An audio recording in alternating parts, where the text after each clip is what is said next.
siya.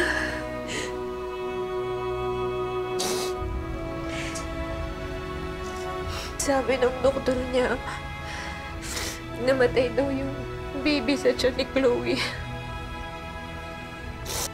Kaya siguro na-depress siya at nagmamatay na lang din siya. Wala na yung kaibigan natin.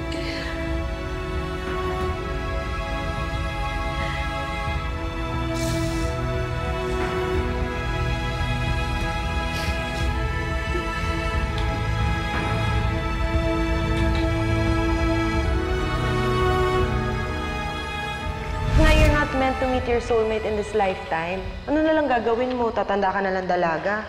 Well, you know what they say. Usually, yung mga seloso, sila yung may tinatago eh. Kayo na ba? O hindi pa. Pero may chance. Huh? Kunyari ka pa. Kaya pala. Diba? Bernard, I now pronounce you as husband and wife. Angela, sorry talaga kanina. Alam mo, I really thought you were going crazy na. Kasi sobrang napaparanoid ka talaga dun kay Elton. But it turns out you were right the whole time. Subukan natin siya, pero muna ilagay sa tama. Ang kailangan mo yung wala kang kahati sa love and attention. Mga kaibigan mo kami, nandito kami para sa'yo. Gusto namin maintindihan bakit mo ginagawa to. Kaibigan kita? Whose side are you on? Sa akin or kay Dayan? Oh, siyempre sa'yo. Pero dun ako sa tama. Mali na yung ginagawa mo, Chloe eh. If you can't be happy for me, then just mind your own business.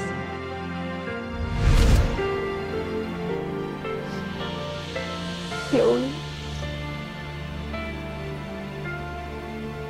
sa kabila ng lahat ng ginawa mo sa akin, Bernard,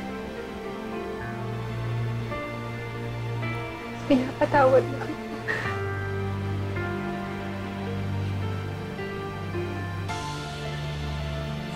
Sana ay patawad ka ng Diyos sa lahat ng nagawa mo.